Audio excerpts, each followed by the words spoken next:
So I searched for the easiest, laziest, high-paying jobs, and you're going to be so shocked to see what I found because Netflix has just opened applications for their secret jobs where they pay regular people just like you and me up to $100 an hour to rate things like movies, TV shows, and even video games on their platform. So in this video, I'll show you where to find these roles and how much they pay. So go ahead, grab a pen and paper so you can jot down the details before submitting your application. So of course, Netflix doesn't have those jobs listed on Netflix.com. So you do have to come over here to their backdoor site and make sure you go over here on the right and filter down for remote United States.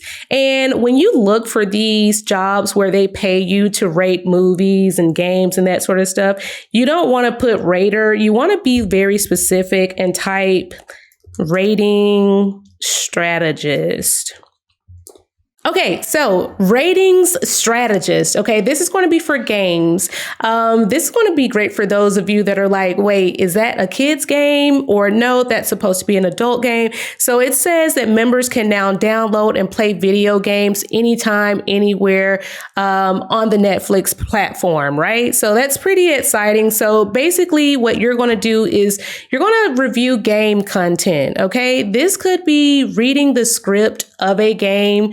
You could be actually looking at the video footage of a game, or you could be physically playing the games, testing these games out to identify if there's any sensitive stuff in these video games that either needs to be tagged, better classified, or if the content needs to be taken out. So this is really cool because you get to kind of like analyze these games, and basically you're going to do quality checks to make sure that the age rating has been disclosed. So you don't want to have a game that doesn't have an age rating on it, and like your 4-year-old is playing that game and that game ends up having a bunch of weapons in it. It's got cursing in it. It's got really inappropriate content, all because someone didn't actually put the age rating on that game. So that's sort of the stuff that you want to make sure that you're doing within this role. So when it comes to what this job is going to pay, and I did want to mention that if you've got video editing experience or audio editing experience, that's going to be really, really great. That's a huge plus. So mid-range pay for this job is going to still be easily 6 figures. Most of you are going to walk into this job making more than $50 an hour, probably closer to the $100 an hour mark if you've got some previous experience in QA, or if you're like a gaming freak like how I used to be. Most of you are going to make that high pay.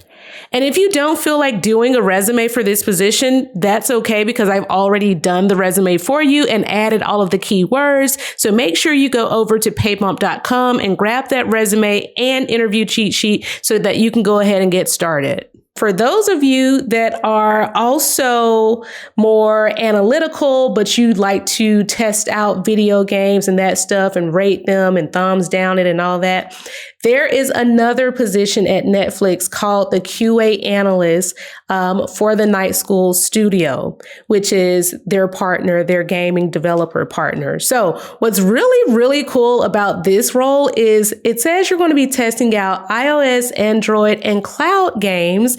And you're also going to test out games for PlayStation, Xbox, Nintendo Switch, PC, Mac, and more. So who can imagine waking up in the morning, getting paid $50 to $100 an hour to play the games that they literally play all the time?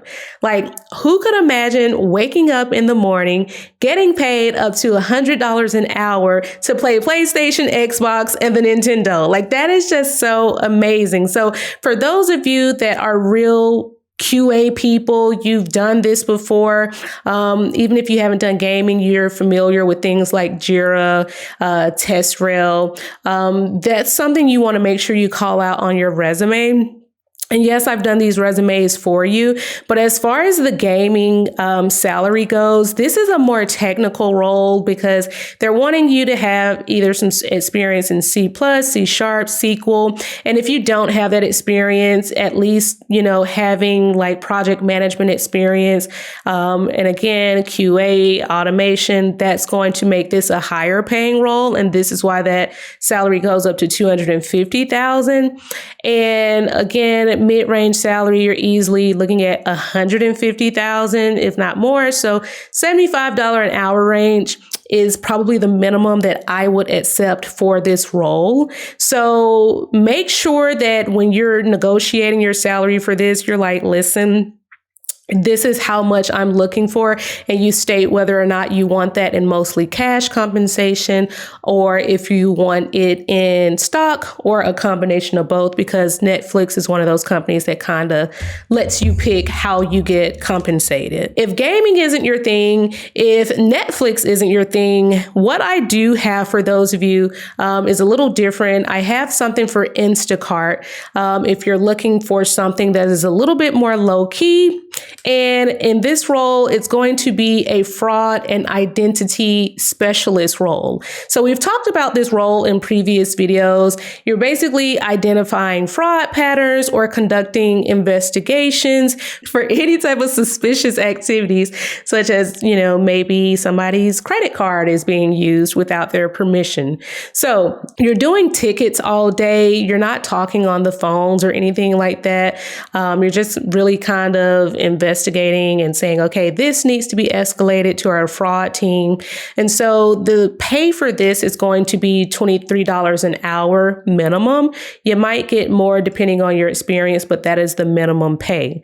So if you're wondering how people have been landing all of these different jobs that I've been showing, it's because they went to paybump.com, where you can find those Netflix resumes along with hundreds of other resumes, cover letters, and even interview cheat sheets. So make sure you go grab them ASAP. Now, don't worry if you're interested in other lazy jobs that pay really well. I did highlight some additional secret remote roles at places like Starbucks that let you set your own hours because you deserve to live the soft life.